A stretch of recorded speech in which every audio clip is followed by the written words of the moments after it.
राज्यातील कारागृह की भ्रष्टाचाराचे अड्डे?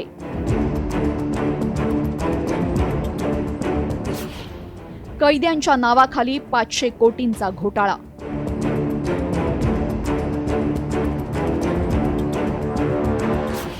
राजू शेट्टींच्या आरोपांनी खळबळ. पुण्यातील वैष्णवी हगवणे प्रकरणामुळे चर्चेत आलेले पोलीस अधिकारी जालिंदर सुपेकर पुन्हा एकदा नव्या वादात अडकलेत. पुण्यातल्या कारागृहामध्ये कैद्यांच्या दिवाळी फराळामध्ये भ्रष्टाचाराच्या आरोपानंतर आता राजू शेट्टींनी पुन्हा सुपेकरांवर आरोप केलेत. यावेळेस राज्याच्या कारागृह विभागात रेशन, कॅन्टीन तसेच इतर उपकरणं खरेदीमध्ये 500 कोटींचा घोटाळा झाल्याचा आरोप राजू शेट्टींनी केला. कैद्यांच्या नावाखाली राज्यातील कारागृहात 500 कोटींचा घोटाळा.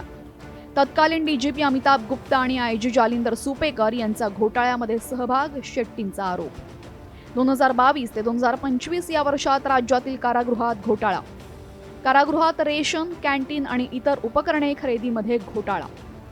दरम्यान कारागृहातील कैद्यांना एक वेळचा चहा आणि 2 वेळचं जेवण वगळता बेकरी पदार्थ, फळे, भाजीपाला यासह दैनंदिन वापरासाठी लागणाऱ्या तब्बल 627 प्रकारच्या साहित्याच्या खरेदीचे दर जालिंदर सुपेकर यांनी निश्चित केले असल्याचं सुद्धा राजू शेट्टींनी सांगितलंय. हे दर बाजार दरापेक्षा जास्त होते असा आरोपही राजू शेट्टींनी केलाय. द्राक्ष 215 रुपये किलो, टोमॅटो 75 रुपये किलो, कांदा 88 रुपये किलो, बटाटा 87 रुपये किलो, गूळ 90 रुपये किलो, साखर 53 रुपये किलो, चिकन 300 रुपये किलो, केळी 70 रुपये डझन. महाराष्ट्रामध्ये हा जो तुरुंग घोटाळा झालेला आहे त्यामध्ये अमिताभ गुप्ता किंवा जालिंदर सुपेकर एवढेच नाही आहेत.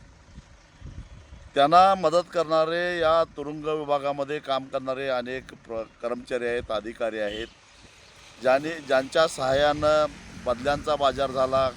जळगावच्या कुठल्या नेत्यांनी त्यांना पाठीशी घातलं, कसं या प्रकरणावर पडदा पाडला, हे सुद्धा आता महाराष्ट्राच्या जनतेला कळालं पाहिजे असं माझं स्पष्ट मत. कैद्याच्या पालनपोषणासाठी राज्य सरकार वर्षाकाठी शेकडो कोटी रुपये खर्च करत असते. त्यामुळे राजू शेट्टींच्या आरोपानुसार कैद्याच्या नावाखाली भ्रष्टाचार होत असेल तर ही नक्कीच गंभीर बाब आहे. आता राजू शेट्टींच्या आरोपात किती तथ्य आहे? शेट्टींच्या आरोपांनंतर सुपेकर आणि गुप्ता यांची सखोल चौकशी होणार का, हे पाहणं महत्त्वाचं ठरेल. ब्युरो रिपोर्ट, साम टीव्ही न्यूज.